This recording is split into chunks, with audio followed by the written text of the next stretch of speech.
So as we mentioned last time, during our first day, our research class will be innovative in such a way that I will not be talking most of the time.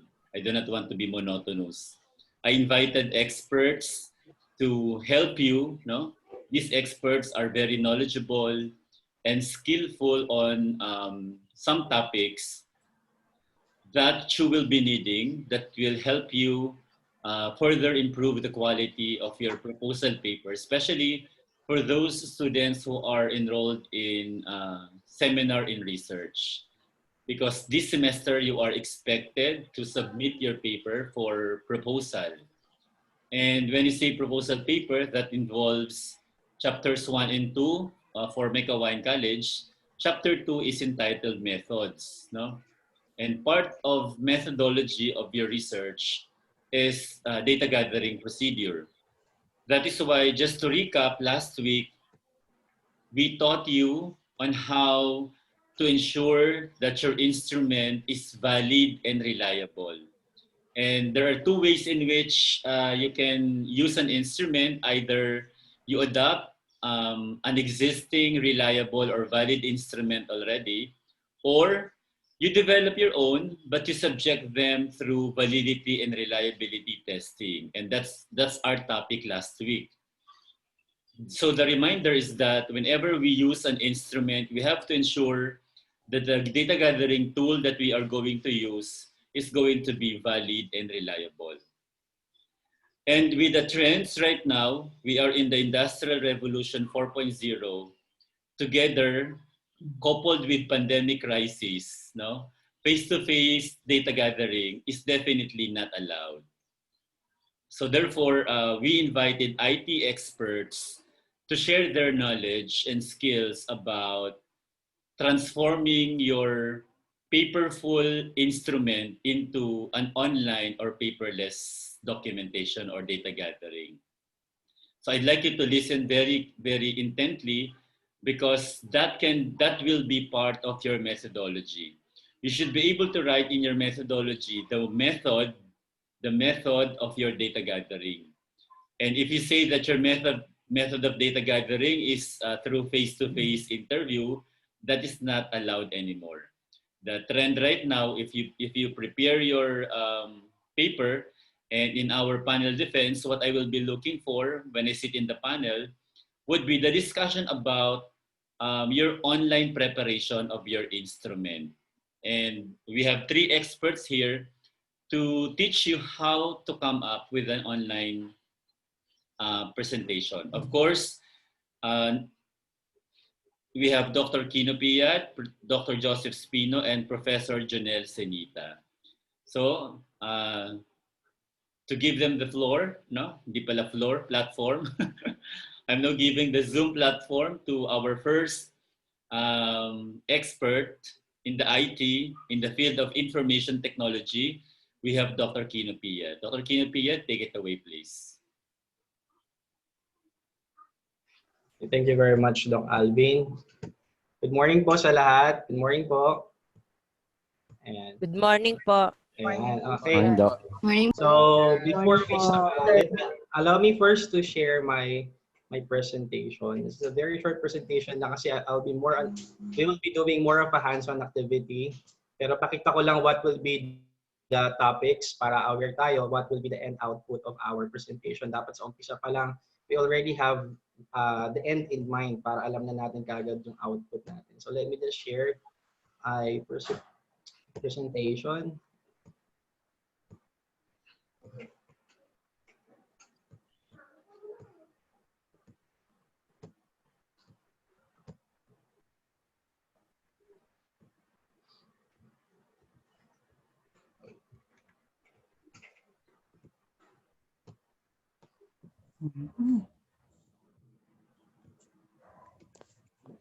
Okay, share natin.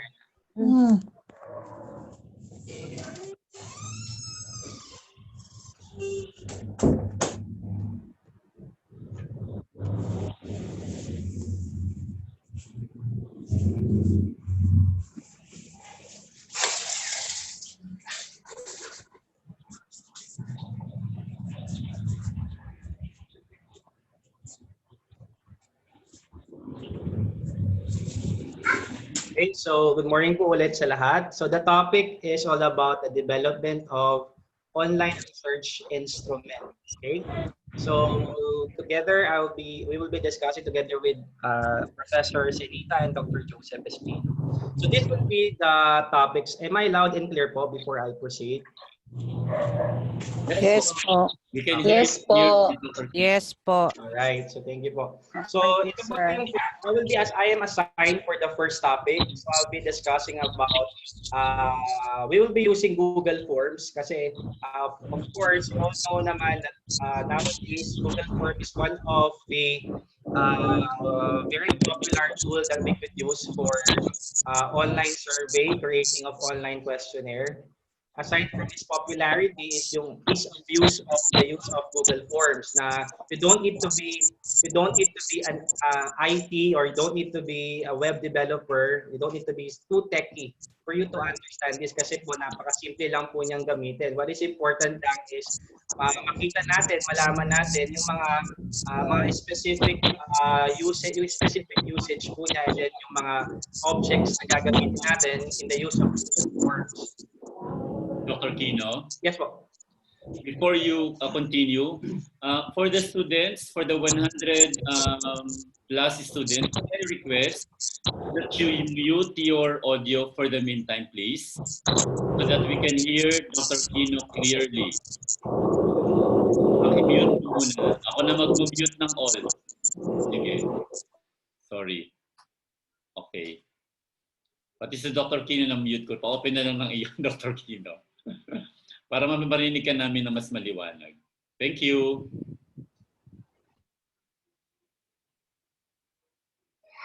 Okay. Okay. Yeah.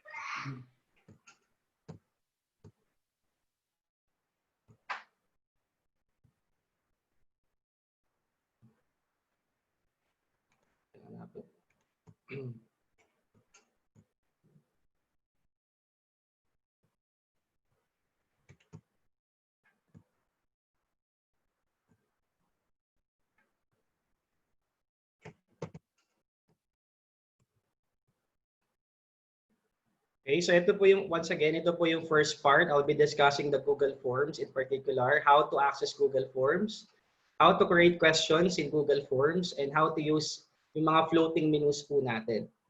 And then later on the second part, Sir Jonel will be discussing about the development of online research instrument using Google Forms. So may mga actual encoding po siyang gagawin later. And then Dr. Espino will discuss on the third part, how to manage responses. So ito na yung actual responses na makukuha nyo from your target nyo po ng mga participants na sinendan nyo po ng mga questionnaires. Okay, so just an introduction. So online survey tools, or we also call this one as the web-based survey tools, nowadays are becoming very common instrument in today's network environment, as mentioned po kanina ni Dr. Alvin. So because of the internet, so everything is now connected. So napakadali na lang po ngayon na mag-gather ng data. What is important lang is alam natin yung mga platform na gagamitin po natin.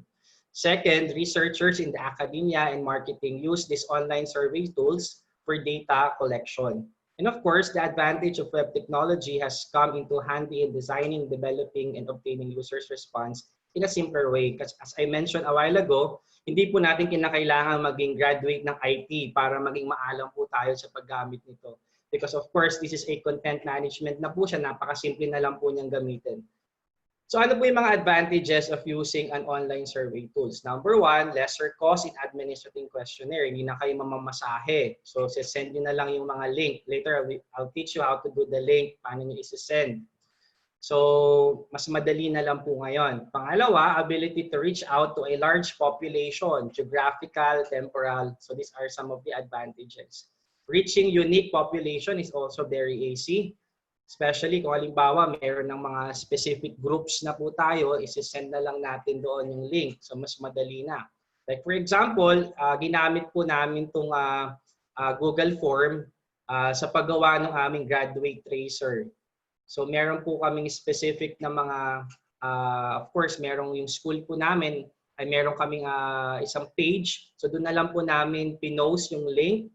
And in a matter of 1 month po, we already gather around parang around 33% retrieval na po kagad yung nakuha namin out of the 100% population. So not bad kasi of course, isa po sa malaking problema natin yan, no? Sa academe, yung pag-gather ng ating graduate tracer. Of course, free availability of tool and automatic recording of user responses. So it's particularly in data collection and analysis. So ngayon, mas madali na lang po mag-analyze, especially with Google Forms. Meron na po mga analytics to pagkatapos. Meron na siyang mga graph. Pwede mo na i-copy-paste. Lagay mo na dun sa data mo, dun sa docs mo for example, or sa sheet, sa docs mo for example. So mas madali na lang natin siyang mai-represent. So before we proceed dun sa actual natin, mag-actual na po tayo, I want you guys to answer this very short survey. Ito po yung gagawin po natin para mas interactive po tayo. Mamaya after my discussion, we will look on the analytics kung ilan po yung mga nagsagot. And then tignan po natin kung ano yung magiging result ng data. I want you to go to bit.ly/online survey tool. Ulitin ko po bit.ly/online survey tool. Okay? So screenshot nyo po to para mamaya po ay mabalikan po natin siya. Okay? So proceed na po ako stop sharing ko muna po. Then I'll now proceed with the actual hands-on na po tayo.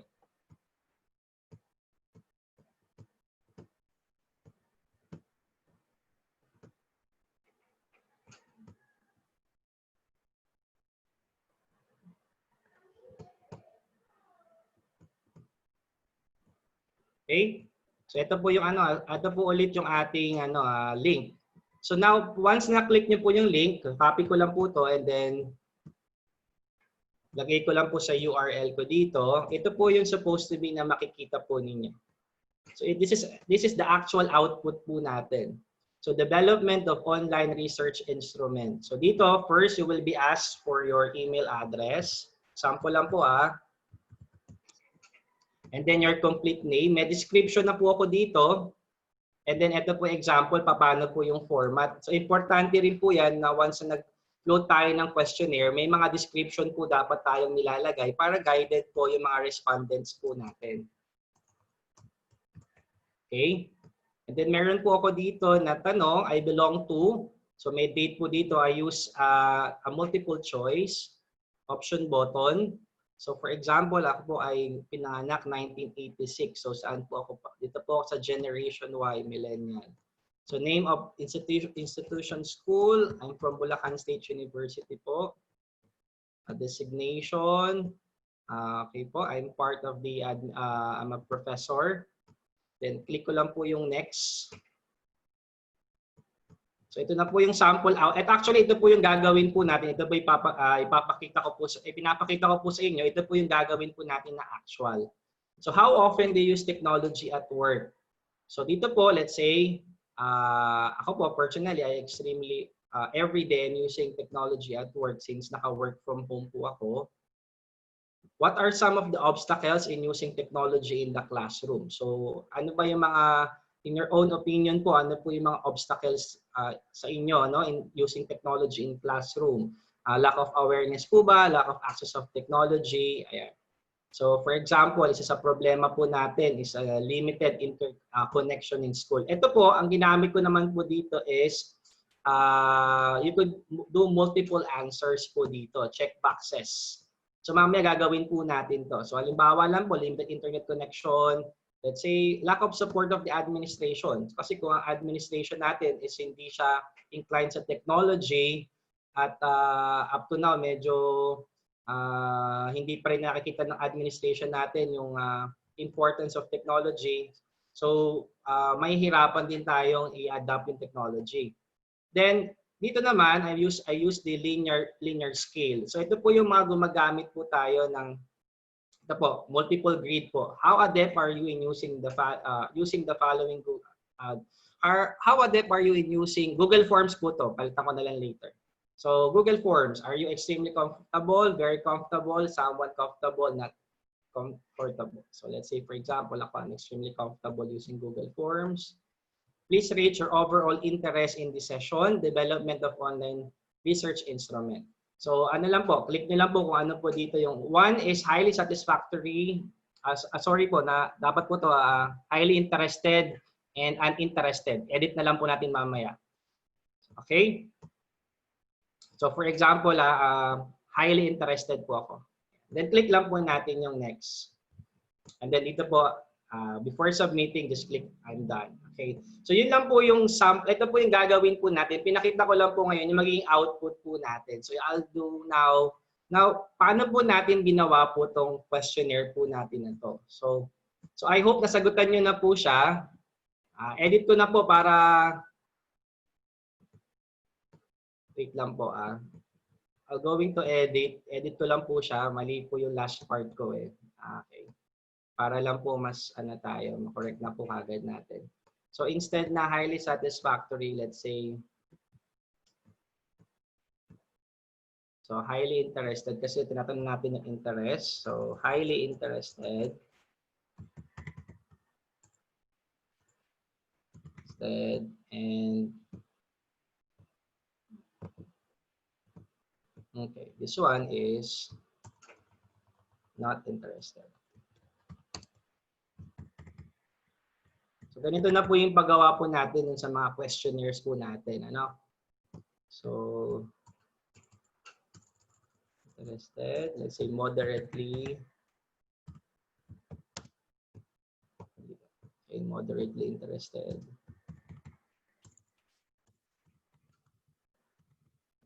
Lagyan natin ng slightly.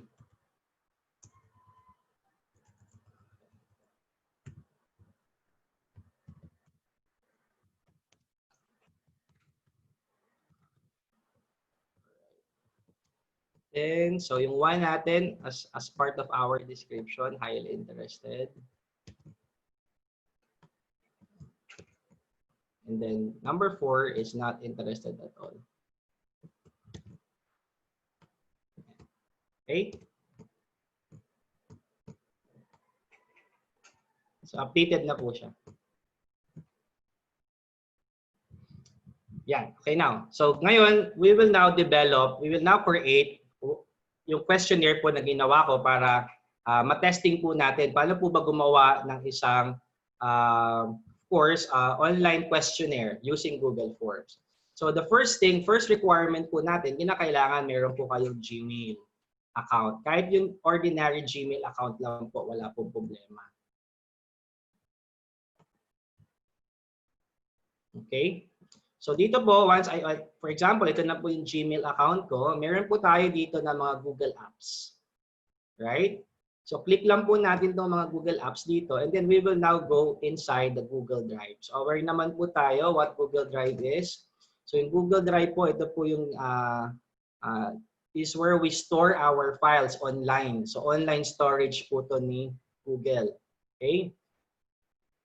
So dito sa Google Drive natin, ang capacity po niya is up to 15 gig. Ito po, nakita niyo po yung storage capability. Ito po. On the lower side po, on the lower left side, you have here 15 gigabyte. So ang nagagamit ko pa lang po is 13.1. Halos mapupuno ko na pala. 87% full na po yung aking ordinary Gmail account. But I have my Edu account on our school. We have our Edu account on our school. Yung sa Edu account po natin, unlimited po yung storage po niya. So if your school is subscribed to Google Edu account, you'll have an unlimited access on your Google Drive. So now, inside the Google Drive, pag-click po natin itong plus sign, ito na po yun. No? So ito po, you could create your folder, file upload. I think you're familiar already with Google Docs, Google Sheets. Ito na, yung Google Docs po, ito po yung parang MS Word po natin. Yung Google Sheet, ito naman po yung counterpart ng Excel natin. Google Slide naman po, ito yung counterpart ng atin pong PowerPoint. And ito naman po yung Google Forms. Ito po yung gagamitin po natin. So, kinlik ko lang po yung Google Forms. Ayan. So, yan. So, ito na po yung, this is where we'll now, ito na po yung pinaka-environment, the actual environment of the Google Form. So ano po yung una natin gagawin? So I suggest ang una po natin gawin, since untitled yung form natin, kumbaga po sa file, lagyan muna po natin siya ng file name. So let's say, may kinreate na po ako dito na sample para mas madali po tayo para copy-paste na lang, copy-paste ko na lang po siya.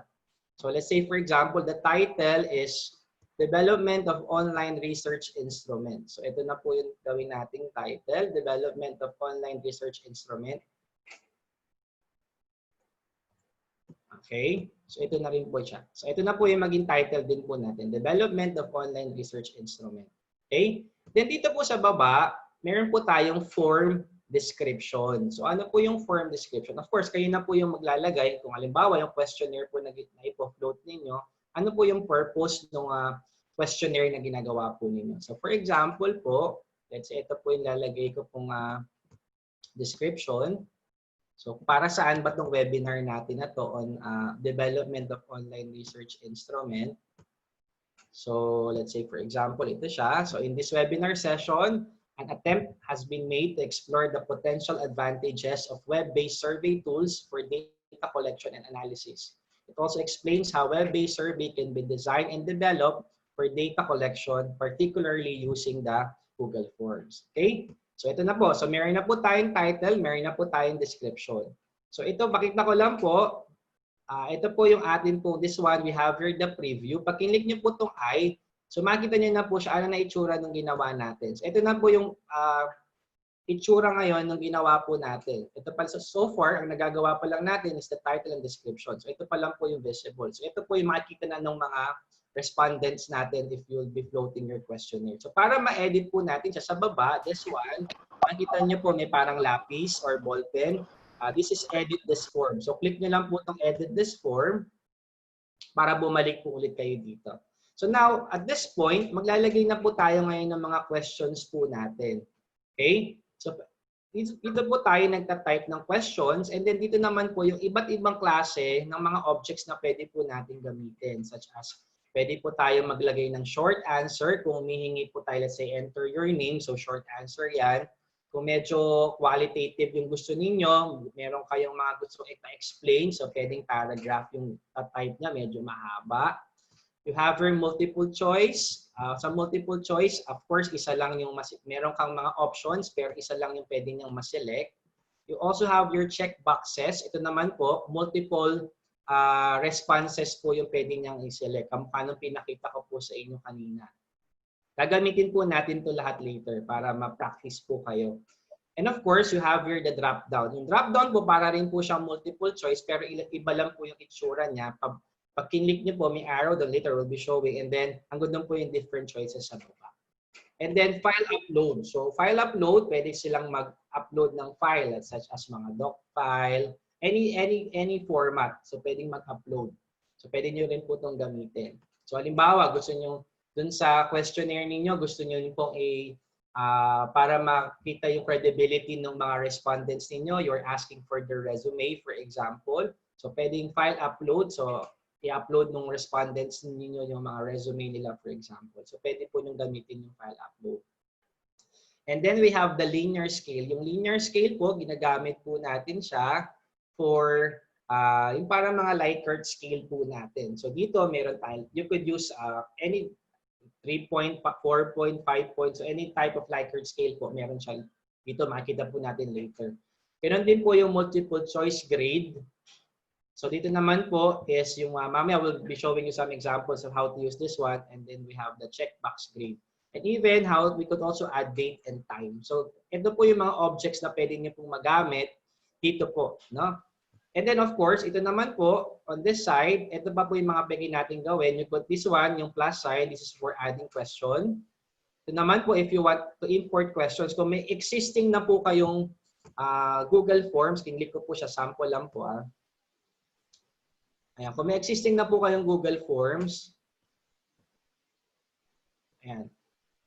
Select nyo lang po siya dito and then pwede nyo nang i-recycle yung mga questions ninyo. Halimbawa, ayan. So, kung medyo mahirap i-type yung ilan yung question, so pwede nyo na lang siyang i-import. And then, you could also add title and description, kamukha po nito. You could also add image. You could also add video from YouTube, for example, or kung meron kang existing video on your computer. And then add section. Later po, di-discuss po nila Sir Jonel on how to do the add section part. Okay? So yun po yung kabuuan ng sa Google Forms. Ito naman po, I'm trying to discuss muna po yung environment para maging familiar po tayo. No? And then this one naman po is yung duplicate. So kung halimbawa, meron yung question dito, yung first question mo, let's say for example, email. Example lang po to, no? Pag click nyo po itong duplicate, ayan, sa baba, magkakaroon ka ulit ng email. So, dino-duplicate mo lang siya. So, and then naman, halimbawa, this one you want to delete, so click nyo lang po itong delete. And then ano naman po itong required? So, pag click nyo po yung required, ibig sabihin po niyan, itong question po na to kinakailangang sagutan ng respondents ninyo unless sagutan niyo to, saka lang siya makakapag-proceed dun sa Google Forms, dun sa pagsasagot. So it requires the respondent to answer this specific question. And then itong 3 dots po na to, this one naman, pwede kayong mag-add ng description. Like for this one, ayan, email, pwede ka maglagay ng description. Para pwede ka maglagay ng mga comments mo dito, for example, or may gusto kang sabihin. So, add ka lang ng description. Or, pwede naman po tayo dito maglagay ng mga response validation. So, for example, itong email. So, ito po yung una nating ilalagay. So, importante po kasi once na nag-flow tayo ng questionnaire, importante dapat meron tayong email ng ating pong respondents. Para if ever, pwede po tayo mag-send sa kanila, mag-send back. For example, let's say yung naging result, pwede natin silang sendan. Or kung meron pa tayong follow-up questions, pwede natin silang sendan via email, for example. So ito naman po, okay, so as I mentioned, this one, and mapapansin niyo po kanina, by default, multiple choice po to, no? Pero nung ating pong tinype po natin yung email, automatic po na-detect ni Google Form na short answer yung gagamitin natin. So meron po siyang ganong capability. So dito, since lagyan natin siya ng response validation, so this since email, so since this is a text, ayan, contains, ayan po, let's say email address. So naglagay po ako dito ng response validation para may konting error trapper po tayo. So pag hindi po nakaalang @ sign, pag hindi niya na-detect na email yon, so automatic maglalagay siya ng error message. Lagyan natin, please enter a valid email address. So may ganun po siya dito. So anong ginawa ko po dito? Ginamitan ko lang po siya ng response validation. Okay? So yun po. So ito na po yung first question natin. We are asking for the email of our respondent. Okay? Second,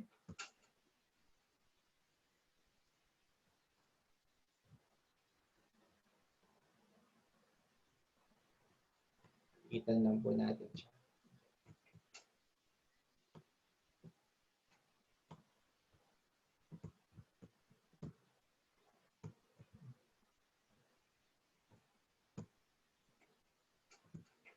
Okay, let's get the complete name naman po ng ating respondent. So mag-add po, this plus sign is used to add question. So please click ko lang po itong plus sign. Ayan, so add question na po ko dito. So let's try to get the complete name of our respondent. Pero mas maganda, lagyan po natin siya ng description. So this is our description. Balik po ulit ako dito. Ayan. So, how to add description po ulit? So, click po natin itong tatlong dot. And then, click nyo lang po yung description. And dito, anong description natin dito? Start with your last name followed by first name. So, para may instruction po kayo dun sa magsasagot. Please observe proper capitalization. Separate them with comma and a space. Ayan. So, ito po siya. So, example, ayan, Piad, comma, Kino. Then, there's a space here. So, para guided po yung ating pong mga respondents. And this one, i-require po natin siya. So, this is a required question. Ayan. So, second, add question po ulit tayo. Ayan. So, ano po yung next question po natin? So, ayan. Kailangan ko nabablock ko yung screen ko. Ayan. So let's have yung I belong to.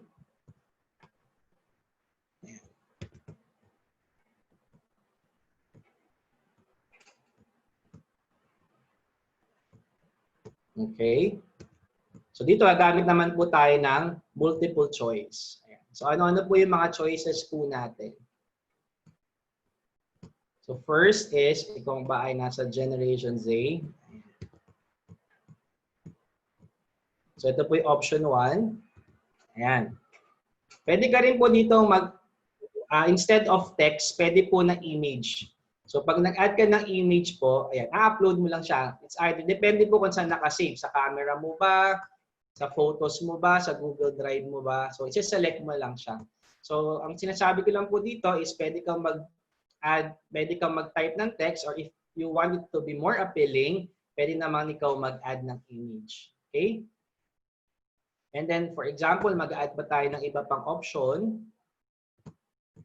So let's say, for example, Generation Y ka ba? Ayan. Ayan. Okay? So, other question. Let's say Generation X from 1965 to 1976. Ayan.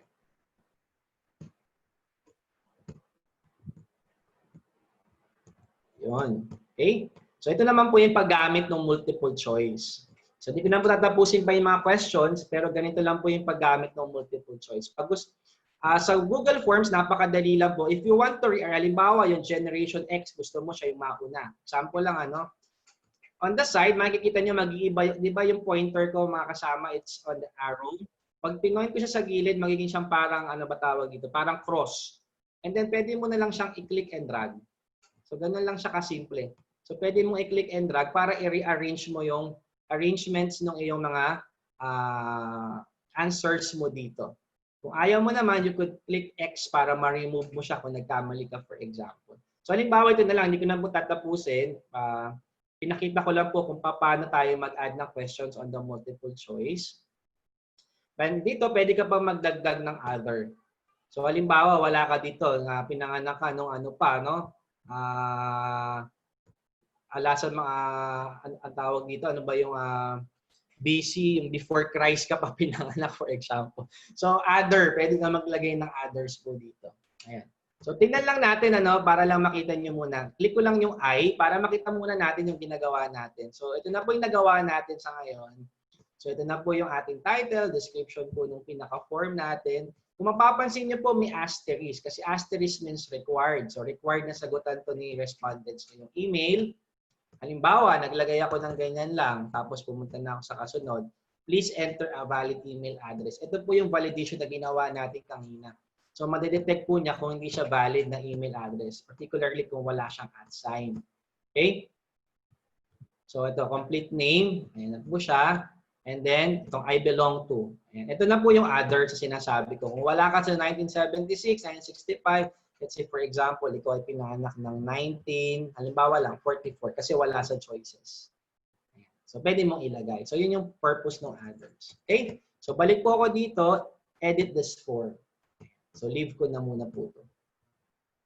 Ayan. Next. Add po ulit ako ng question. Click po yung plus sign. Kung mapapansin nyo, kinlik ko po yung plus sign, dito ako napunta sa taas. So, paano yan? I-delete ko ba siya? Actually, pag nakita niyo po itong mga dots po na to, ayan, pwede ko siyang i-move pababa. So, yung mga questions nyo rin, pwede nyo rin siyang i-rearrange. Ayan. So, move ko lang siya ulit dito para ma-rearrange ko siya.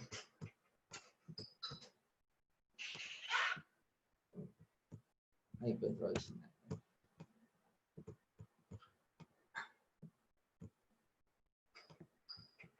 Ayan. Okay. So, ano next question po natin? Okay, so next question natin. So, let's have your name of your institution, school, company. So, Control-C natin. And then, ayan, dito na tayo. So, anong gagamitin ko dito? Mapapansin niyo, automatic, short answer na kagad. Nadidetect kagad ni Google kung ano yung gagamitin mong object niya. So dito, short answer. Kasi ilalagay lang naman natin yung name ng school natin. So magpa-plus sign ulit ako. By this time, lalagay natin yung position designation. So by this time, gamit tayo ng drop down. Okay, so question natin, position designation. So by this time, ayan, instead of short answer, I'll be using drop down. So ano yung mga ida-drop down natin? So may mga nilagay na po ako dito is, for example, if you are an administrator, so kayo po ang maglalagay nito kung ano po yung mga possible options. Ito po example ko lang naman. So administrator, for example, you have coordinator.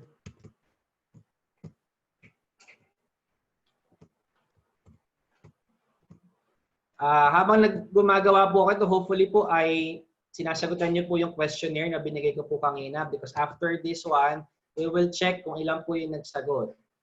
Okay?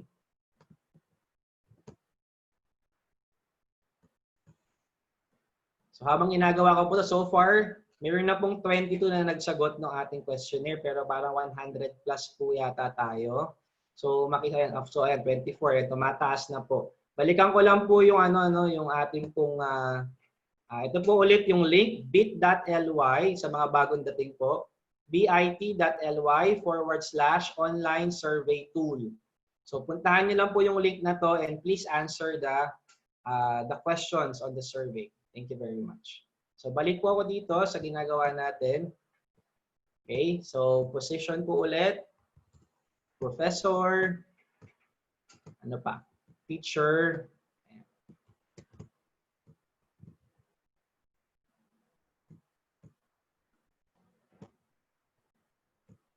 Wait lang. Okay, dito. And if mayroon pang other options, click nyo lang po itong X lang natin siya. Ayan. So yan. So these are the choices po natin. So administrator, coordinator, professor, or teacher. So pag inlik ko po ulit yung I, so tingnan natin. So ito na po yung drop-down list po natin. Ayan. So it's either administrator, coordinator, professor, teacher. So isi-select niya. So parang multiple choice din po siya, pero iba lang po yung itsura niya. Naka-drop-down list naman po siya. Okay? So, ayan. So leave muna po ako ulit dito and then balik po tayo sa mga questions po natin. Okay? Then, so, okay. Ang rule of thumb po natin based sa mga nababasa ko po is around 4 to 6 questions lang daw po ang ideal na ilagay sa isang section. Ano po ba yung isang section? Kasi po pag nilagay po natin lahat ng questions, example lang po halimbawa po ito, no? Ayan, so far may 37 responses na tayo, ang bilis. 38 tumataas pa. Ayan, for example this one. Ito po yung isang section. It is our section 1. After po ng isang section, may next ka na. Section 2 naman. So ideal daw po is around 4 to 6 questions lang daw po kada isang section. Bakit? Kasi po pag pinagsama-sama mo po, halimbawa sa questionnaire mo, meron kang 27 questions, e nilagay mo kagad dito isang section lang yung ginawa mo.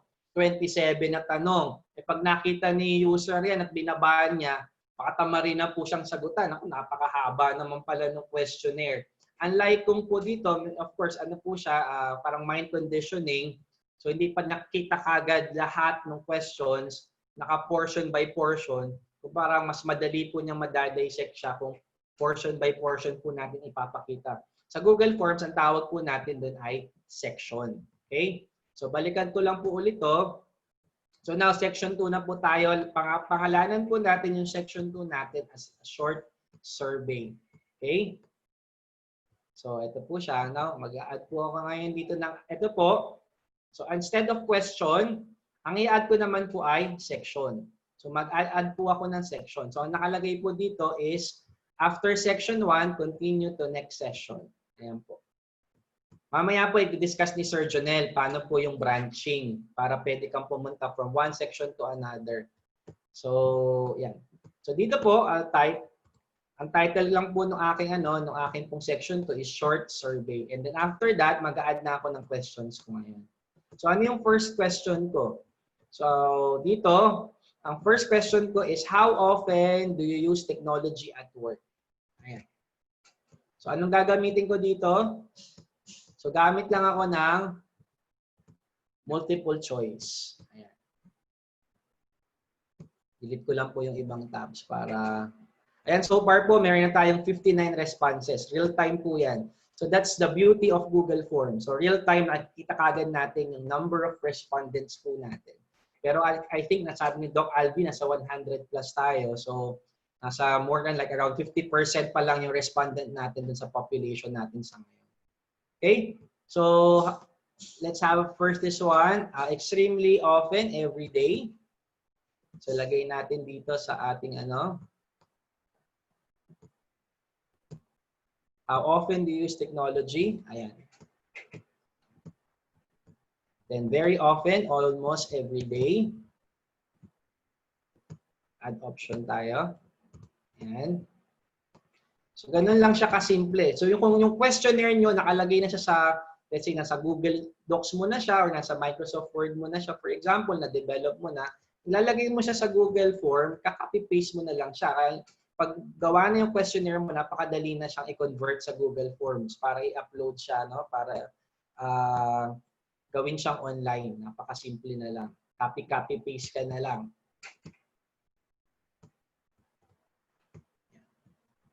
So, and then last is not at all. Okay? So, ayan po siya. So, multiple choice. Are we going to require this question? Of course, required yung question na yan. Okay? So next question, I'll add this one. I click on the add question. So ano po yung next question natin? Balikan ko yung questionnaire ko dito. Next is, what are some of the obstacles in using technology in classroom?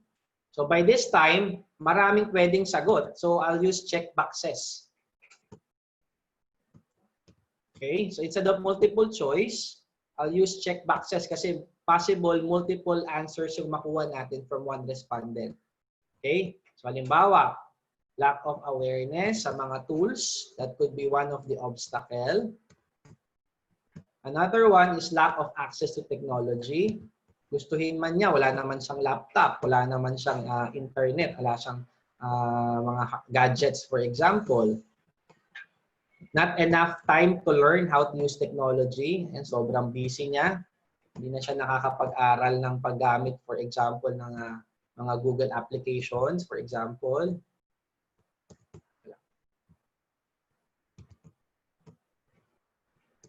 Ayan.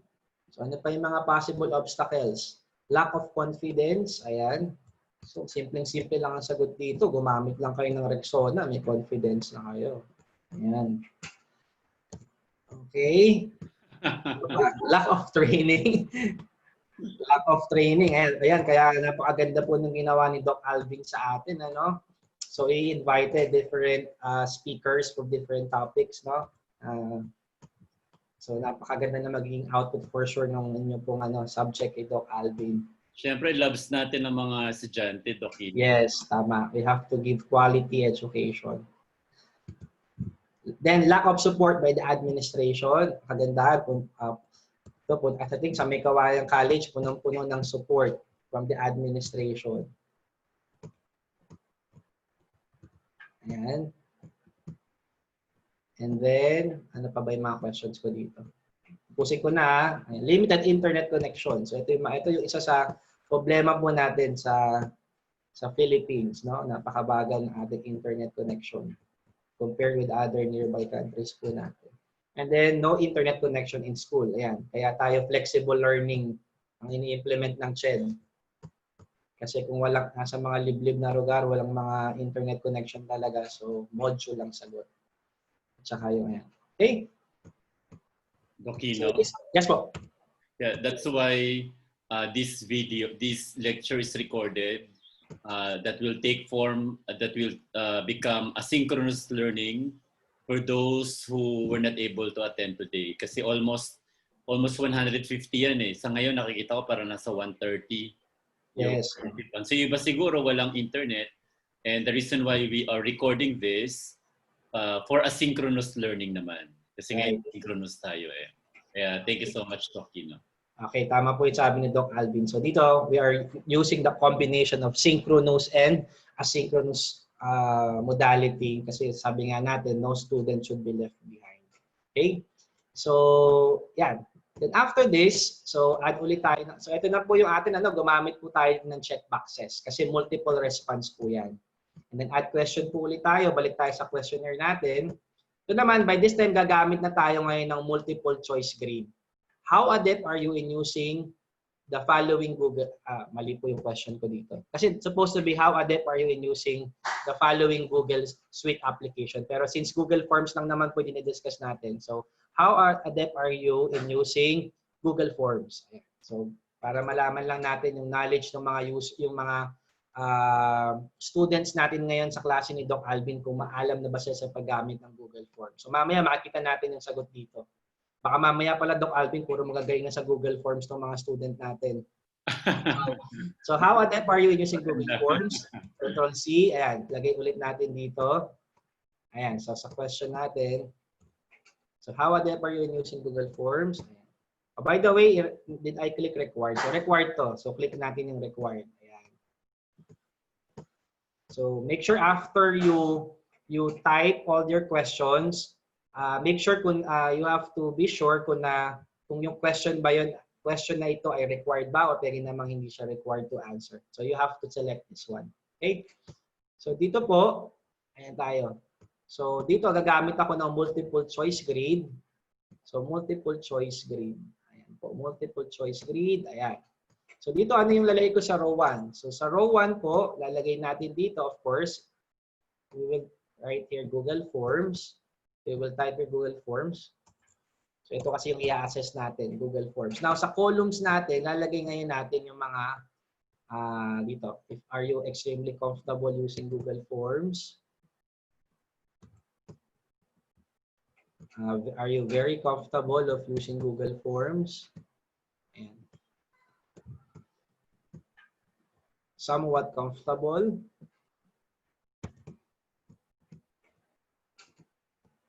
Ayan. And then last is not so comfortable. Ayan. Okay? So, pakita ko lang ano yung so required ko siya. So, pakita ko lang kung ano na yung output natin. So, ito yung sa rows natin, Google Forms. Yung sa columns naman po natin, ito po yung lalabas. So, click ko lang po ulit tong I, yung preview. And then, tingnan natin siya.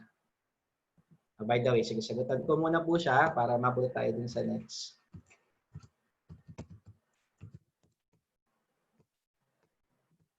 So, complete name.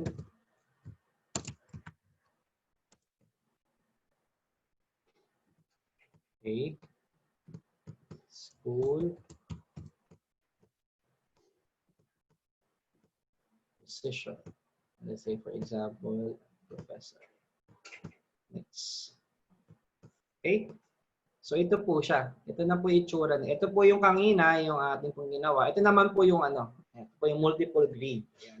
So Google Forms. How adept are you using Google Forms? So ito po yung nasa row natin, Google Forms. Pwede ka pa magdagdag ito. Halimbawa, ang question ko naman is, how adept are you in using the different Google applications or the G Suite application? So pwede ako magdagdag dito. Google Docs, Google Sheet, Google Slides, so iba't ibang applications lagay ko dito. And then i-select nyo ngayon. Halimbawa, Google Forms, I'm extremely comfortable. Sa Google Docs naman, let's say for example, very comfortable ka. So i-select mo siya. So yan. So ganun lang siya. So pwede siyang madagdagan pa dito. Nagkataon lang po kasi Google Form lang yung ina-assess natin. But you could add more. Depende sa question ninyo. And then sa column mo, same lang naman yung mga questions na ilalagay mo dito. Yung mga response na ilalagay mo dito. Okay? So edit ko lang siya ulit. Edit this form and leave. Next, ito naman po, gagamit na tayo ng linear. Ayan. So, please rate your overall interest in this session, particularly on the development of online research instrument. Ito na po yung pag gumagamit na kayo sa mga questionnaire nyo naman po ng mga Likert scale na. So mag-add po ulit ako. I'll click this plus sign, add question. Saan na siya napunta?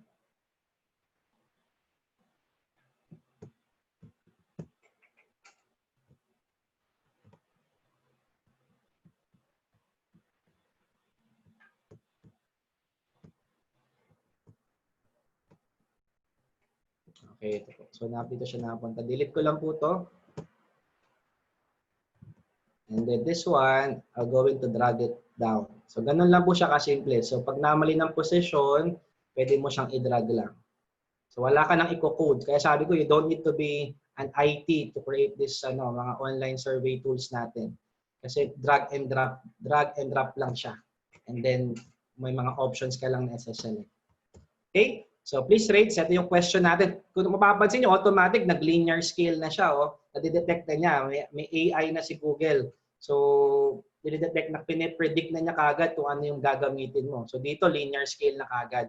Pero this time, gagamit lang ako ng 4-point Likert scale. Okay? Okay, so dito, sa overall interest, ayan. So 1 to 4 lang siya. Select ko lang siya dito. So 1 to 4. Ayan. And then, magdadagdag na lang ako ng description para makita natin kung ano po yung mga options natin. Ang pinalitan ko na to eh. So, kasi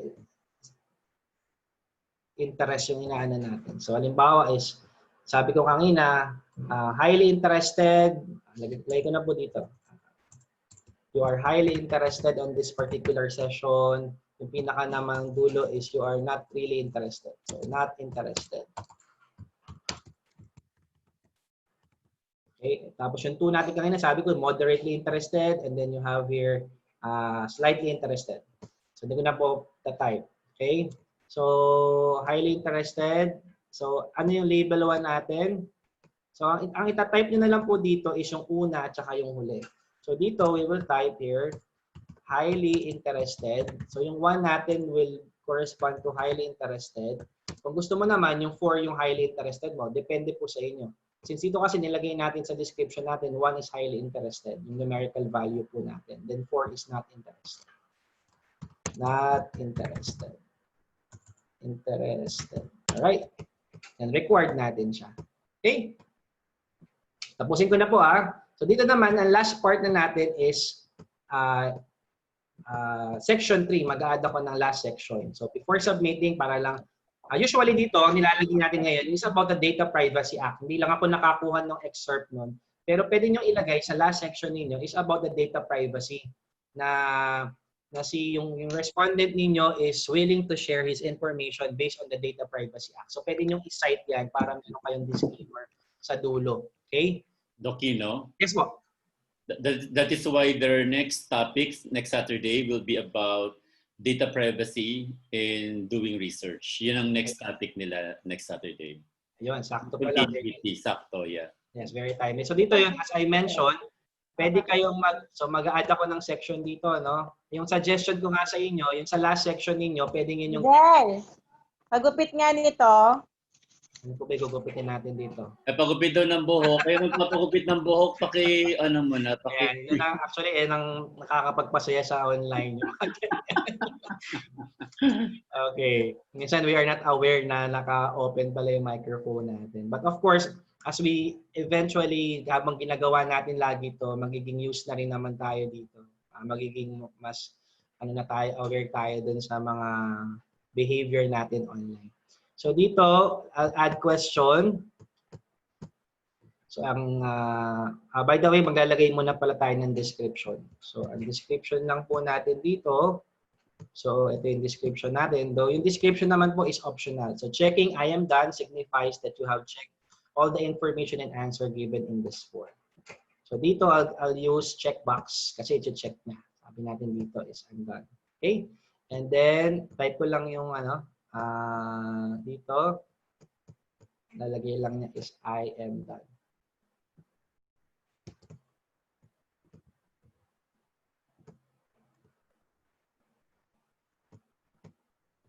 Ayan. Hindi na ako maglalagay ng question kasi Ito na yan sa description ko. I-click lang niya I am done. But as I mentioned, hindi lang ako nakapag-prepare nung for data privacy. Pero pwede nyo ilagay na dito sa description is all about data privacy sa question. By clicking this, blah, blah, blah, blah, the respondent agree to share information based on the Data Privacy Act. Then click I agree. So yun, pwede yung ganun. Yan. So that's it. So ganun lang po siya kasimple. And then dito, meron pa tayong konti dito, how to customize themes. Pwede kayong mag-change ng color. Ayan, depende sa mood ninyo. If you want to add background, choose image lang po kayo, madami dito. So, halimbawa, is ito yung napili ninyo. For example, medyo may pagkarakista kayo. Ayan, so ito yung napili niyo. So, insert. But of course, kailangan ibagay nyo din dun sa questionnaire ninyo. Okay? And you could also edit the font style. Pero I suggest, basic na lang po yung gamitin ninyo. Kasi pag ginamit nyo pa po yung mga medyo decorative, baka hindi masyadong mabasa. So, mas maganda yung basic na lang po siguro. Ayan. So, yun lang naman po. Ayan. So, eto na po. So, I'll click preview para lang makita natin yung output natin. Ayan. So, ito na po yung nilagay natin na color. Ito na po yung nilagay natin na background. Okay. So, sagutan ko lang po sa isang mabilis. I think naghihintay na sila Sir Jonel and Sir Joseph. Excited na rin silang mag-share ng kanilang mga best practices, particularly on the use of Google Forms. So, dito. Okay. So, I belong to generation. Yan. Millennial.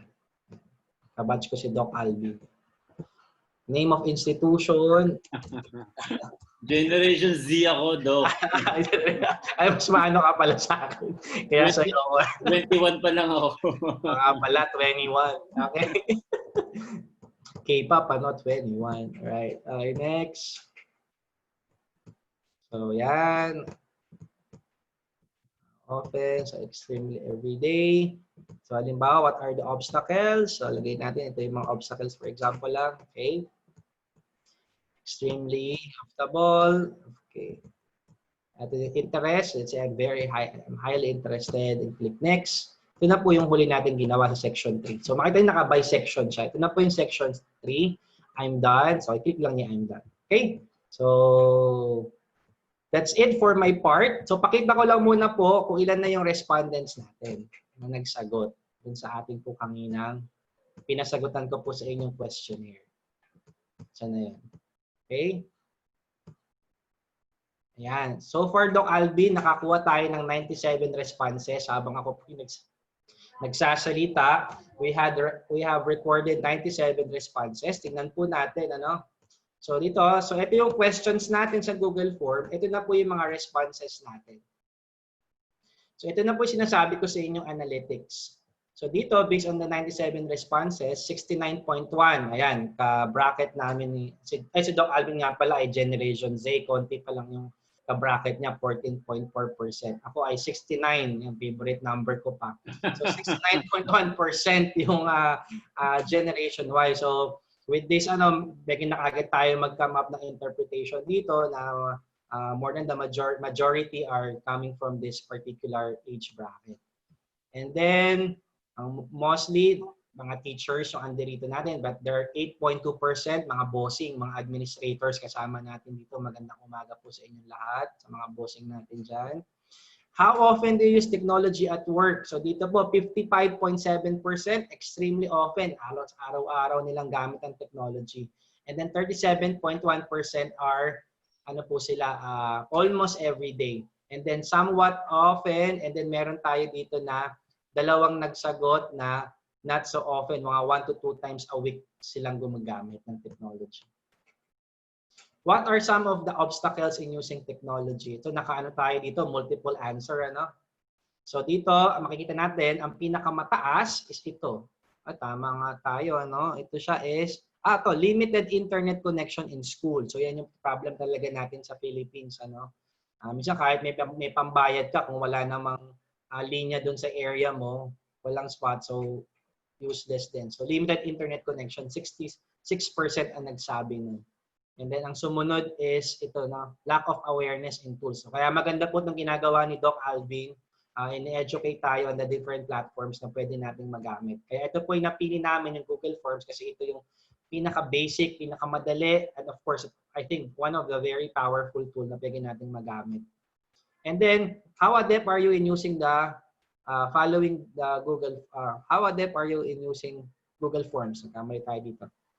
Anyway, ayan. So, Doc Alvin, so dun pala sa mga respondents natin is parang almost 19 answered na very comfortable na sila and 55 sasabing very comfortable and then 22 somewhat comfortable. So, konti na lang yung ano natin. Alas isa na lang pala no, yung ating medyo bibigyan ng intervention. So, ito yung kagandahan ng mga questionnaires natin. So, makikita natin yung actual response ng mga respondents natin. That's good. So, good thing na maalam naman po pala halos lahat na dito sa paggamit ng Google Forms. So, yun sa amin pong didiscuss po namin pato nila Doc Joseph is more of a supplemental po sa inyo. And then, please rate your overall interest. Ayan. So, nakakatuwa naman na may nagsabi na ano ba to? 73 that they are highly interested. 2 ang nagsabi na 21% is yung yan, moderately interested. Meron namang dito na 4 nagsabi na they are not interested. Sige po. Galingan na lang po na picture taking na lang po tayo pagkatapos nito. Okay. So, ayan. So, yun po. So, that's my presentation. Ano? So, at this point, nakita na kagad natin yung mga responses natin. So, nakita natin how to use the different objects, paano natin makita yung mga responses. Actually, didiscuss mamaya nila Sir Joseph. Pag kinlik niya po itong create spreadsheet, ayan, create new spreadsheet. So, makikita na ninyo dito yung actual na mga responses. Ito na yung pwede ninyong magamit na, ito na yung actual data. I-click nyo na lang yung data ninyo kung ipapasok nyo sa SPSS, for example, sa Weka, sa MATLAB, ang .csv format na lang siya. So ito na rin yun. Pwede nyo na lang siya dito i-clean yung data ninyo. Kung ipapasok nyo siya sa mga statistical software, pwede nyo na rin po itong gamitin. Okay? So that's my part, Doc Alvin. So the next presenter will be, I think, Sir Jonel. Yeah. Thank you so much, Dr. Kino, for that very informative, no, and very good discussion of the use of online instrument. Although, while it's true that they are already knowledgeable about the use of Google Forms, but this will just be a refresher on your part also, no? Kasi no choice tayo, kailangan nating matutunan yan eh. And siguro one of the factors why mostly are knowledgeable already because they belong to millennial group.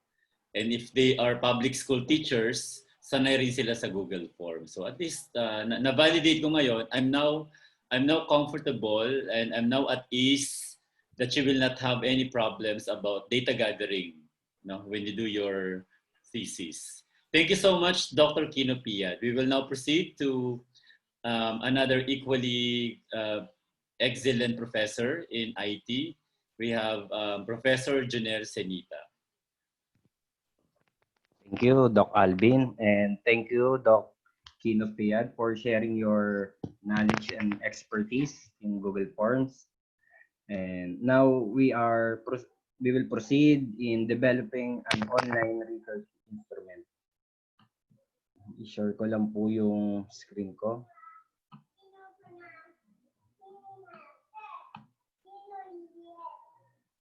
Ayan. Nakikita po ba natin yung screen ko? Yes po. Ayun, thank you. This time po, ang gagamitin po nating research instrument ay graduate research study that was provided by the Commission of Higher Education. So, validated na po itong research instrument na to. At ang nag-craft po nito ay ang Commission of Higher Education. So this time, this research instrument will be migrated or encoded online using Google Forms. So as Dr. Kino discussed po kung paano po gamitin ang Google Forms and how to create a Google Forms. First is to click new, then select Google Forms. Ayan po. So this time po we will create a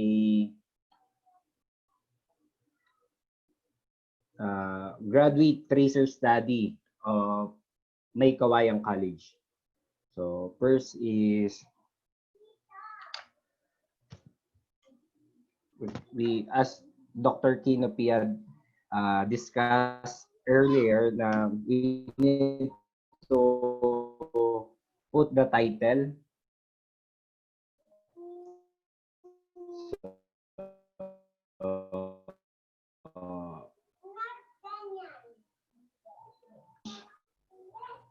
Tracer study. Ayan. For example, we are gathering a 5-year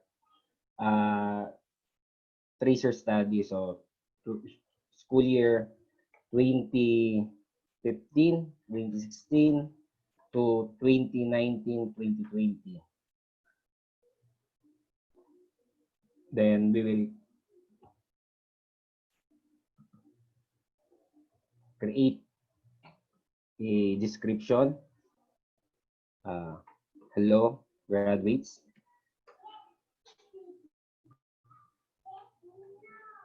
Please complete this graduate tracer study questionnaire as accurate and frankly as possible.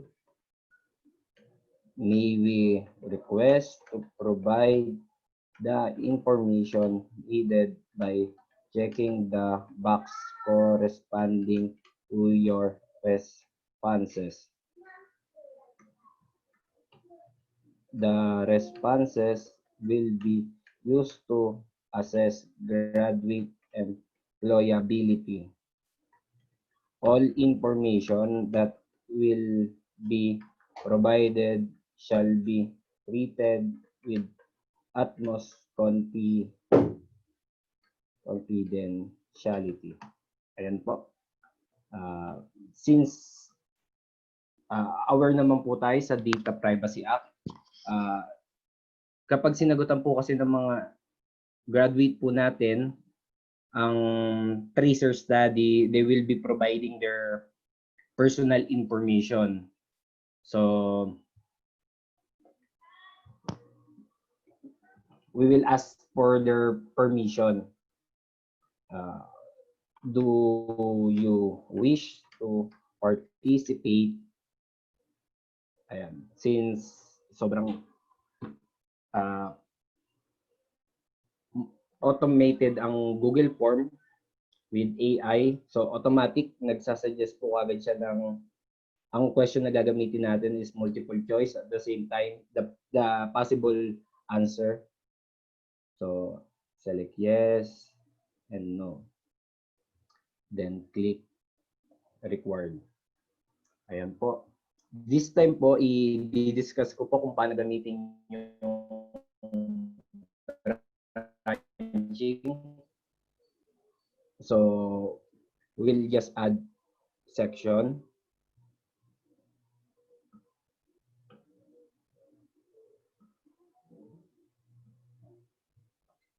Ayan po.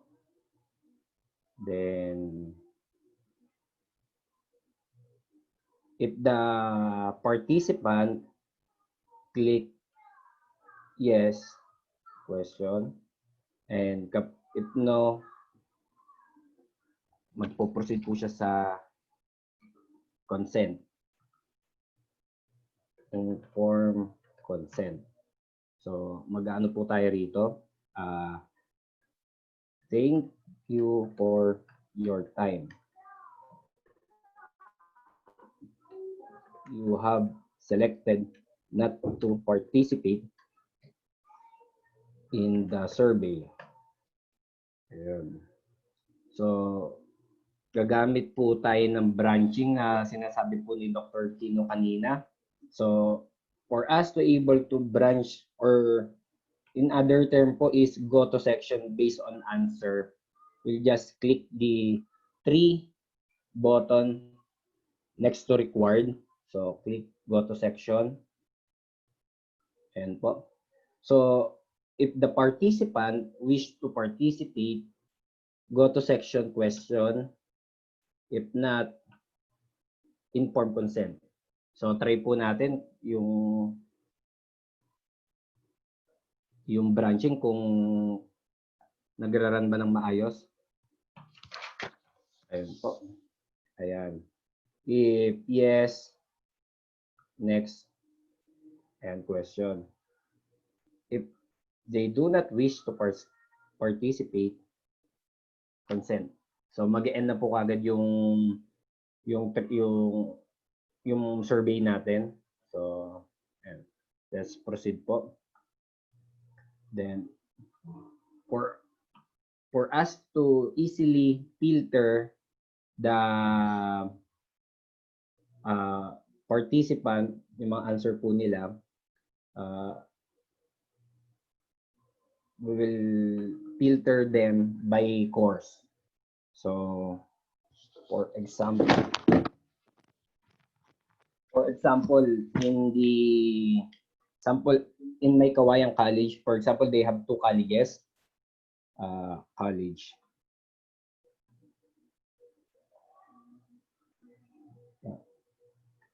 So let's create a question. College of Education, and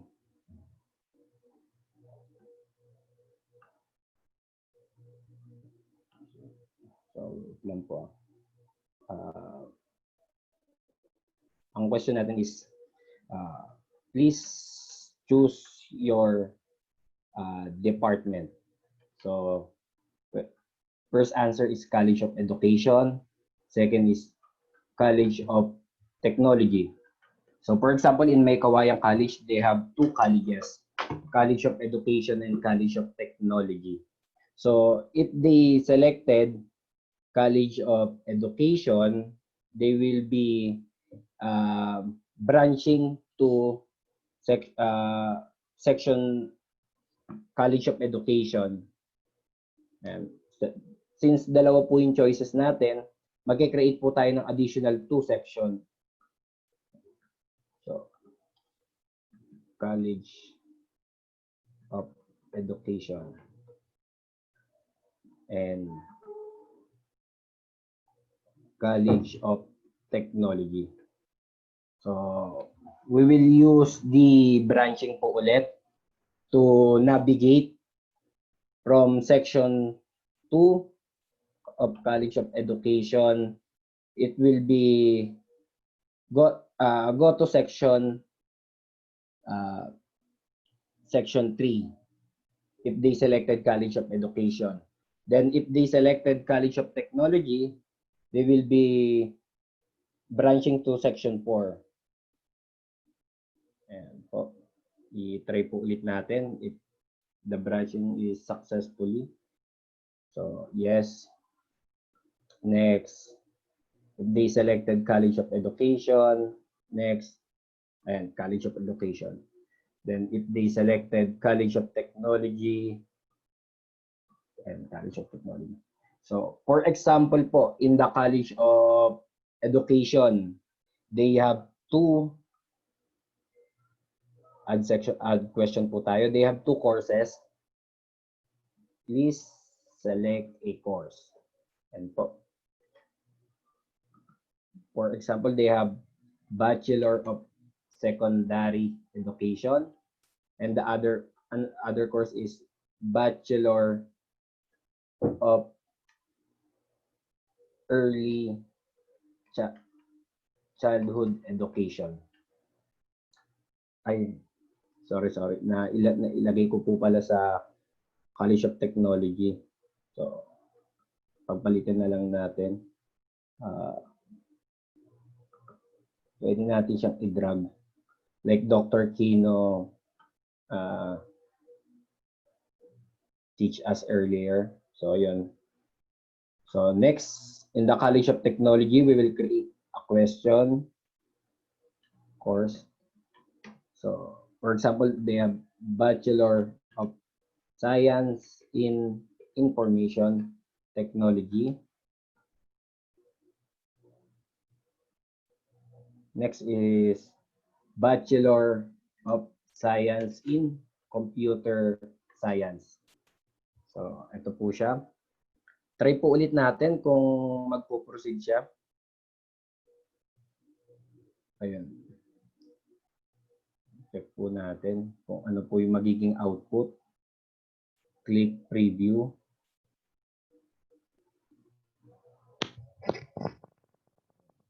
Po. Wish to participate. Technology. Ayun po. So, na-filter na po natin yung by department. So, next information that we need is their, according to the graduate tracer study of the Commission of Higher Education, is their name, permanent address, email address, telephone number. And po. Then, we'll create another section. So, we can title this section as graduate information. Ayan po. So, from section 3, kung hindi po natin siya malalagyan ng branching, automatic after the section 3, magbabranch po siya sa next section niya, which is College of Technology. So, to prevent that, we need to click again the 3. Ito po, yung 3 dot, then go to section. Then, select po natin siya sa graduate information. Ito po. Graduate information.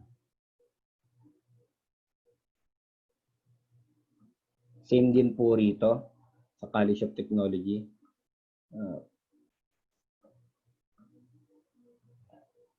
Lagyan po natin siya ng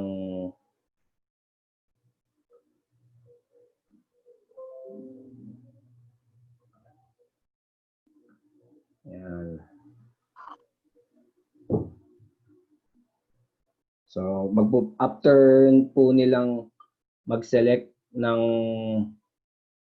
course nila, they will proceed to graduate information. And po. Then sa graduate information, as the graduate tracer studies required name, first is, alam po ang, kunin natin yung name niya.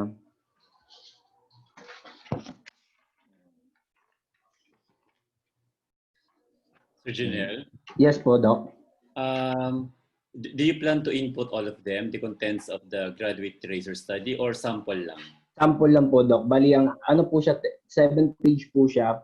Bali, ang input lang po natin, Doc, is the general information, then the employment data lang po nila. Pero hindi na po tayo magpo-proceed sa buong kailangan na 7-page. Bali, usually, Doc, parang mga nasa 3 information po ang kukunin natin. Name, course, saka yung kung employed po sila. Alright. Kahit selected lang siguro kasi if you type all of them, baka magutom yung mga yan magla-lunch time ng 12. Yes po, Doc. Sige po. Select yung mga importanteng information lang na pwedeng ilagay, na? Yes po, Doc. Ayun po. Thank you. Then, siguro ilalagay na lang po natin is name. So, since napansin niyo po, from multiple choice, napunta sa short answer due to AI technology po ng Google Forms. So, for example, we will format this as last name, first name, and middle name. Next is contact number na lang siguro. Contact number. Ayan. Then, and year graduated. Add tayo. Year graduated. Ayan. So, yung year graduated, pwede tayong since 5 years siya, so pwede tayong gumamit ng multiple choice or drop-down box. Ang pinagkaiba nila sa multiple choice, they can add, we can select add option. So, pwede nilang i-type kung ibang year sila. Pero since alam natin yung range ng date natin, pwede tayong gumamit ng drop-down box. So, for example, graduate sila ng 2015-16, 2016-17, 2017-18, 5 years, 2018, 2019, then last is 2019-2020. So, select lang ulit natin yung required. Ayun po. So, hindi tayo required maglagay ng bawat question, maglagay ng etong branching. Dito lang po sa pinakahuli natin siya ilalagay, yung branching. So, after they select, next is yung employment data. So, we will create another section. So, employment data. So, yan na lang po natin sa section 7.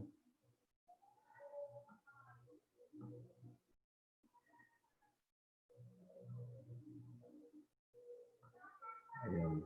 So, in the employment data, para ma-filter din natin kung sino yung employed at hindi, we will create a question po. Are you presently employed? Ayan po. May suggestion po kagad. Yes, no, and never employed. So, ito na po yung so since meron po tayong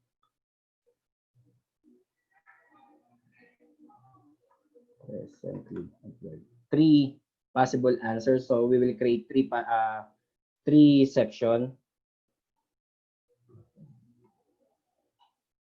Ayan. For example, yes, no, some, and never employed. Check po natin kung nag-successful po yung branching natin. Wait lang po. Bigyan ko lang po sila ng branch. So, go to section. Ayan. Yes, no, and never employed. Check po natin yung yung output ng ginawa natin. For example, yes, College of Technology, Bachelor of Science in Information Technology, yeah, name. Sorry. Yan. For example, year graduated 2015-2016. Next. Thank you for participating. So, yan po. Napasok siya sa inform. Ayan. Dapat dito siya mapapasok sa employment data. Ayun. So, change lang po natin. Ayan. Try po ulit natin kung mapapasok na siya sa employment data. Technology. Bachelor of Science in Information Technology.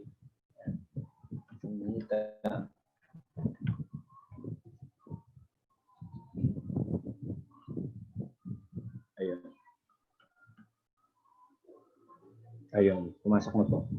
Then, last part na po ito, like i-fill up na lang natin tong information ng if the graduate is presently employed. So, create section po tayo. Ayan. employment data. And if they selected yes, create po tayo ng question is present employment status. So, for example, regular or permanent,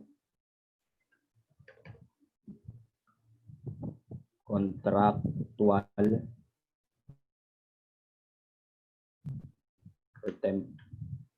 or temporary.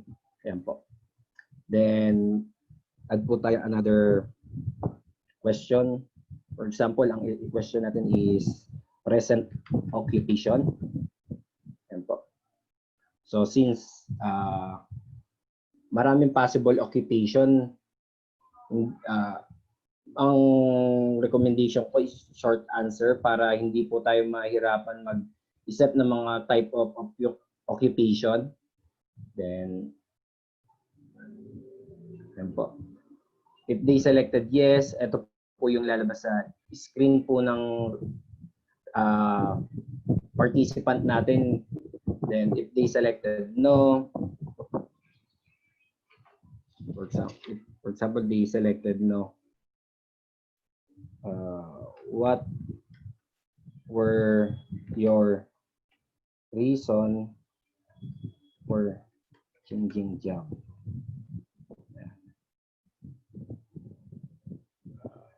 Add question po tayo. So dito na lang po natin ilalagay yung reason for changing job. So, ang ilagay na lang po natin na subject ay employment data codes. Ayan po. So this time gagamit po tayo ng checkbox as Dr. Kino Pia discuss kung paano gamitin ng checkbox. For example, one of the possible answer is salaries and benefits. Second is career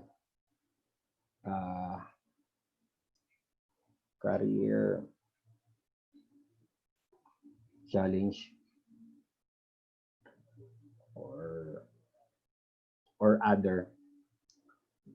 Next, if the respondent is never employed, ang possible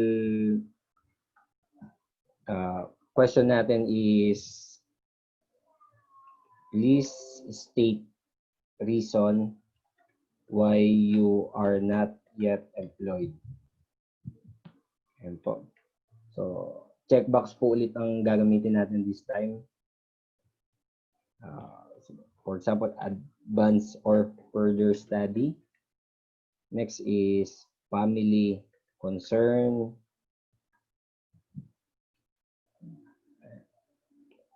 Family concern or did not look for a job or other. Ito.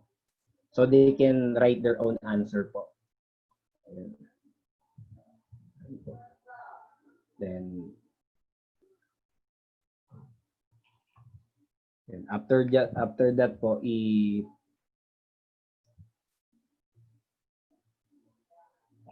mag-add po ulit tayo ng add section para kung after po nilang mag-select po kung they are presently employed, after po nilang sagutan to, yung if yes, yung information ng present employment nila para hindi na po tumalon daanan tong section 8 which is supposed to be for the responded that don't have a job and never employed. Kikreate po tayo another section.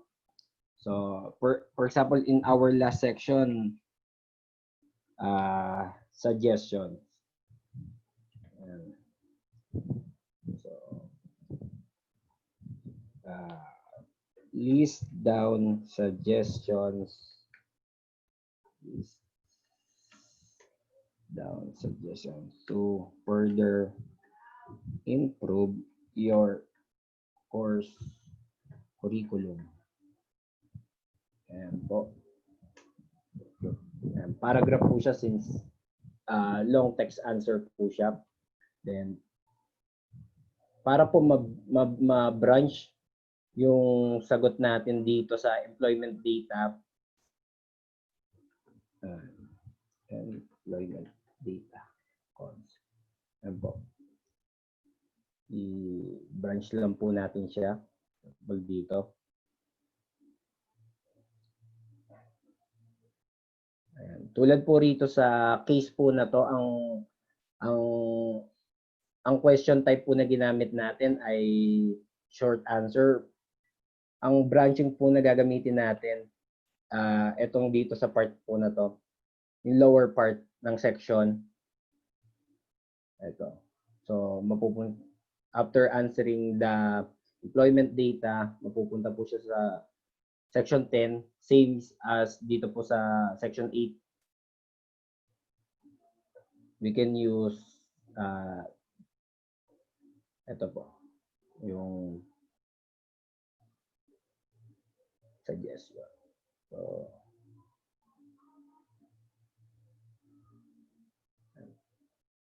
suggestion. So, this part po, sa section 10, pwede po natin siyang iselect as submit form. So, ito, para po mag-end na po yung survey natin at it will not proceed to informed consent, isa-select po natin yung lower part. Ito sa tabi po ng section submit form. So, try po natin kung magsasubmit po siya. Review. Yan po. First is, do you wish to participate? Yes. For example, under ng College of Education, early childhood. Sir Junel, Yes po, Doc. parang yan yung pinaka-output nung in-input mo kanina, no? Yes po, Doc. Tama po kayo, Yun Doc. na yung nabuong questionnaire out of the process that you made. All right. Yes po, Doc. Yeah, okay. Ayun po. Ayun. Then, proceed po tayo. Name, ang contact number, year graduated.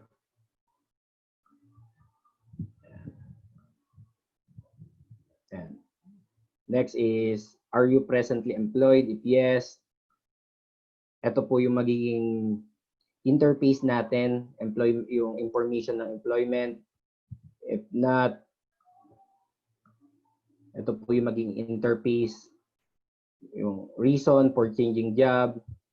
If never employed, ito po. Ito po yung magiging interface po niya. For example, we selected for further study, kaya hindi po muna nag-work after the graduation. Then, last is list down suggestion to further improve. For example, more internship program. So, then submit. Ayan. Submit na po natin yung survey. Then, ayan po. Ito na po yung pinaka-interface po ng survey form natin from graduate research study na dinidistribute sa mga student. Since hindi na po applicable ang face-to-face, so when we migrate this form to Google Forms, ganito po siya. Then we can also modify the interface, so para yung environment niya more welcoming. So we just need to click this, yung parang paintboard. Ito sa upper right corner. Then we can add image. Yan. Pwede tayong mag-upload, pwede tayong mag-select dito. For example, mag-upload tayo.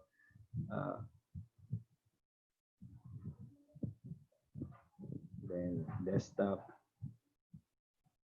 Ikaw ay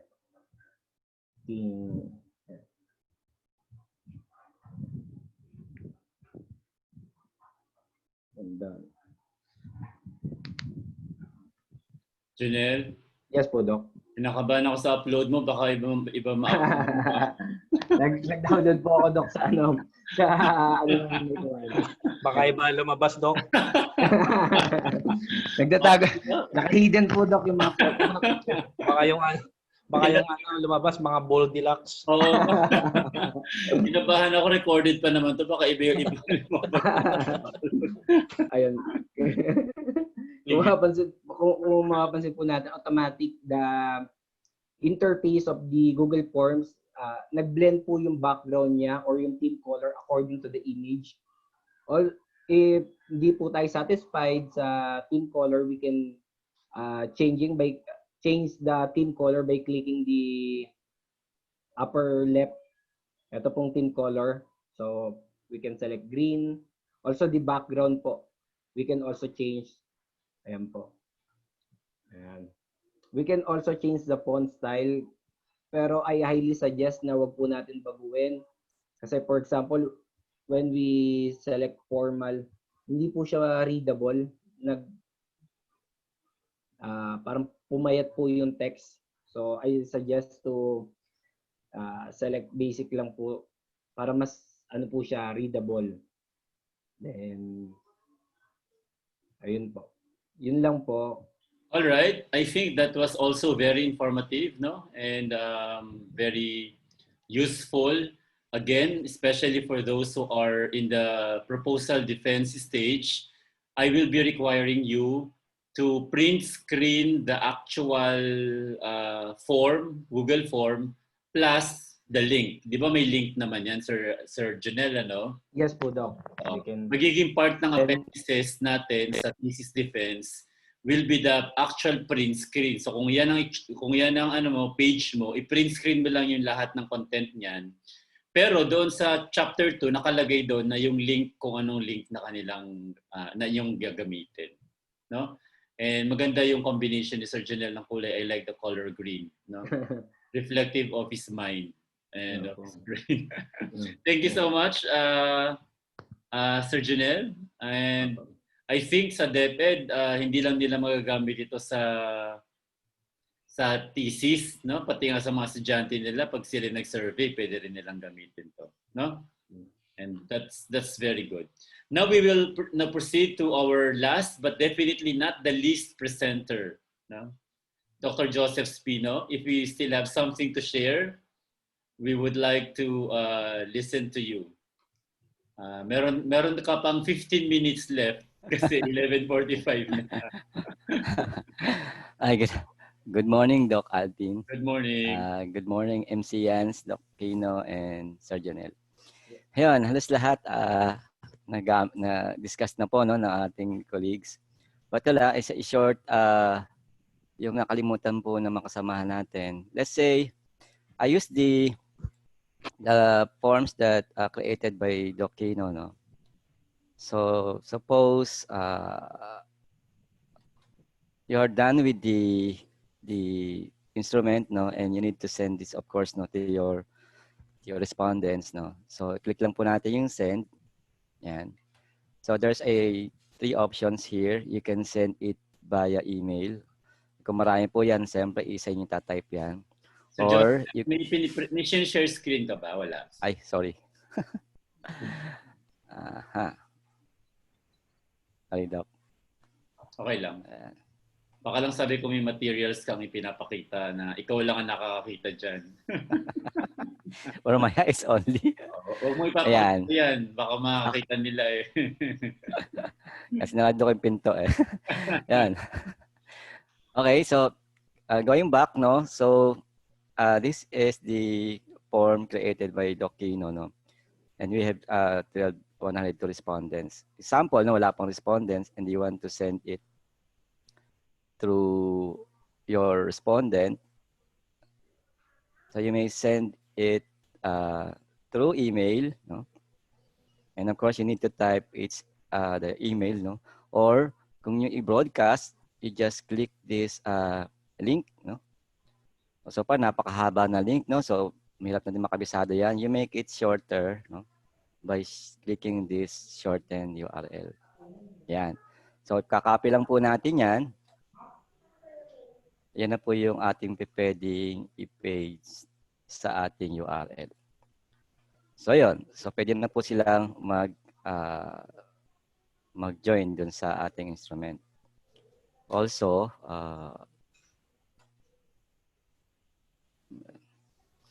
yan, you can share to Facebook. No? So ang ganda ni Google Form talaga eh. So halos naka-embed na lahat yung ang kanilang how to disseminate the instrument. Now, kung meron kayong website, no, at i-embed nyo lang to sa HTML ng inyong web developer para every time, sa study, meron kayong website, ipasok nyo na po doon. Kaya every time na pwedeng mag-fill up na doon yung graduates na hindi na kailangan nila, hindi kailangan i-send pa through their emails. And yun nga, so we can check the respondent. Siyempre, ipapresent po natin kung halimbawa ay kayo ay magdi-defense na. So, pwede nyo i-copy yan. Let's say, ito yung ating result in summary. You want to share, you want to get this information or data from your PowerPoint presentation. So, copy nyo lang po yan. Then, slide. Kung magamit po kayo ng PowerPoint o slide, then paste po lang natin dito. An instant, meron po na kayo kaagad na data coming from the Google Forms.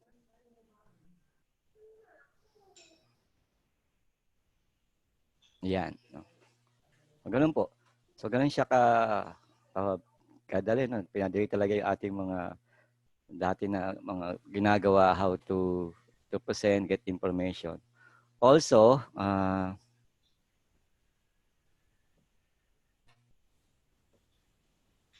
we can send it to na present ni Doc Kino, no, sa Google Sheet. Now, kung hindi kayo familiar sa Google Sheet, you are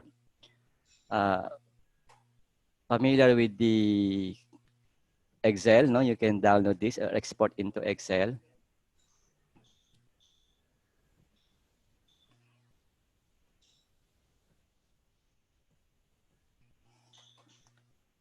So yun, converted na po siya into Excel. Eh, powerful naman din sa Excel, you can do your mga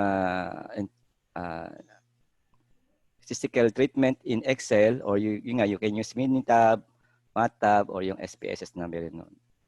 Or you can use yung mga open source kung wala kayo license like mga JSP, SOFA, etc. Yan.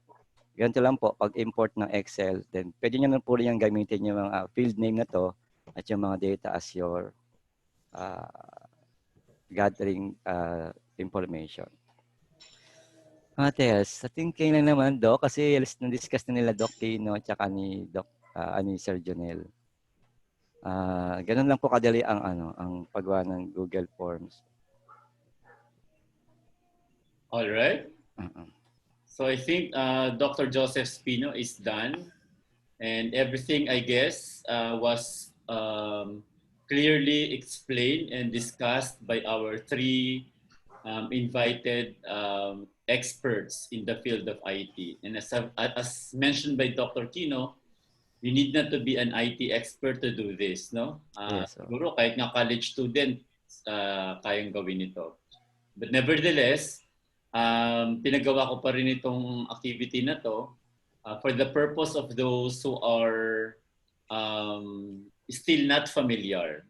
Kasi meron pa rin mga hindi masyadong familiar sa Google Form. And the reason why pinadiscuss ko to, kasi in our proposal defense at McElwain College, as one of your panel members, or if I will be your advisor, I will be requiring you to append the print screen ba ang tawag doon? Print screen of the Google Form. And you need to provide the link in the methodology of the study chapter 2. We are now ready to listen, to accept clarifications or questions that you would like to ask our lecturers or experts for this morning. Do you have any question? Meron bang gusto magtanong? Wala naman po, sir. Po. May nag-comment dito, thank you, malaking tulong sa amin. Hindi naman po lahat marunong sa Google Form. That's it. That's why. I did not assume that all of you would be very familiar with the Google Form. Kasi nga, although ang DepEd, ang alam ko, yung nagpa-enrollment kayo noon, Google Form yata ang ginamit nyo, no? Yung mga taga-DepEd. So, although Google Form ang ginamit nyo, I do not want to assume that you are already knowledgeable. I still have an assumption, kaya ko sila in-invite na dalawa, either gusto nyo mag-refresh or either hindi nyo pa rin alam itong Google Form. Actually, development eh. Baka yung pagsagot madali eh, pero yung pagde-develop, baka kailangan, kanina pinakita naman ng tatlong experts natin ang pagde-develop. Na exactly, na yun ang gagawin ninyo.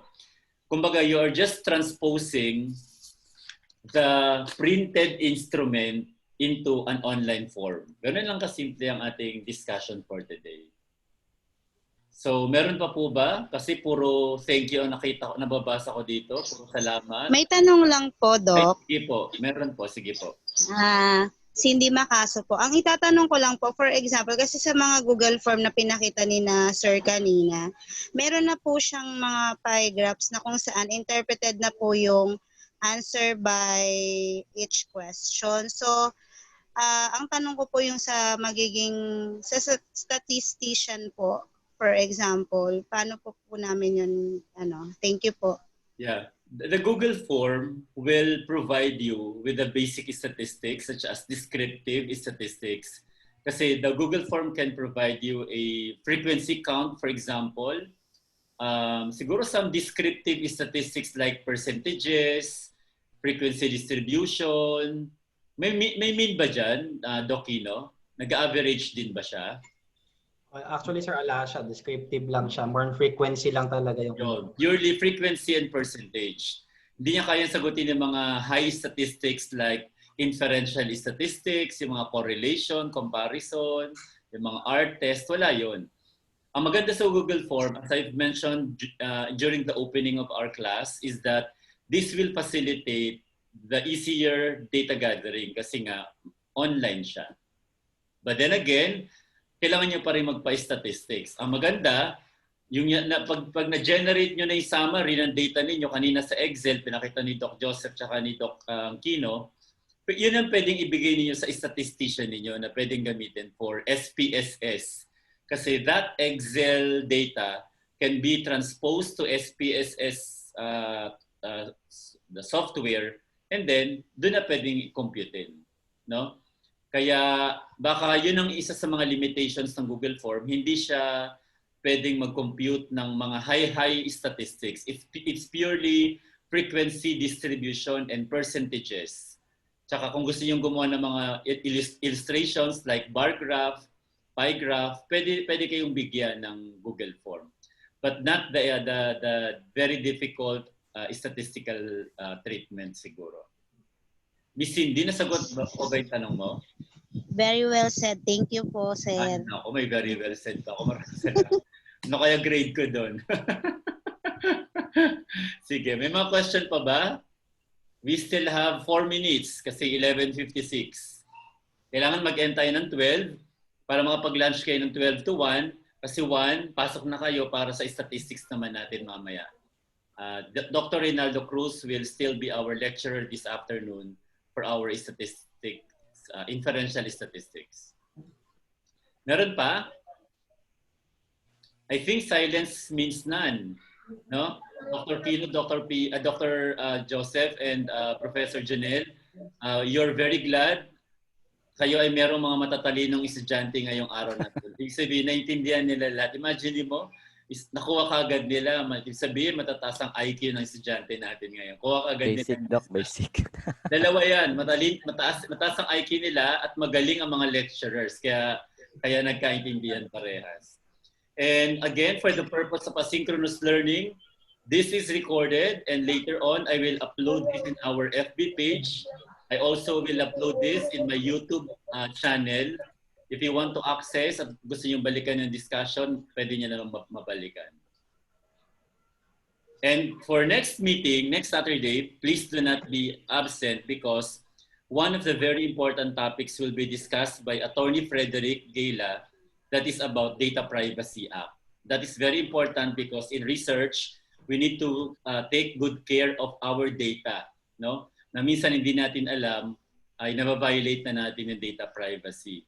Anyway, i-discuss yan next week ni Attorney Frederick Gayla. May ano pa ba? May clarifications pa? Did you learn something from our presenters, from our lecturers? Yes, sir. Yes. Yes. Yes po. Would you like to say thank you to Yes, sir. our Thank you lecturers so for much this po. morning? Thank you po. Thank you po sa mga Thank speakers you po. sa lahat. Yes, sir. Ayan. Happy Teacher's Day po! Happy Teacher's you Day. po. Oo nga Happy pala. Teacher's Day Day. po sa lahat. Over. Day! Thank you po! Sa ating tatlo, Day po. sa ating Salamat po, okay. everyone. Sa ating tatlong poging masketers, Thank you po. maraming salamat din po. Thank you po. Thank you, Doc Alvin. Alright. And kung wala ng tanong, I would like to end this session, this Zoom platform, by saying thank you and see you again, no? Later this afternoon. Sa mga naka-enroll sa statistics. Yung mga naka-enroll sa thesis seminar, pwede rin po kayong attend mamaya sa ating statistical discussions. So, it's lunchtime. Kanya-kanyang lunch tayo. Nasa kanya-kanyang bahay tayo.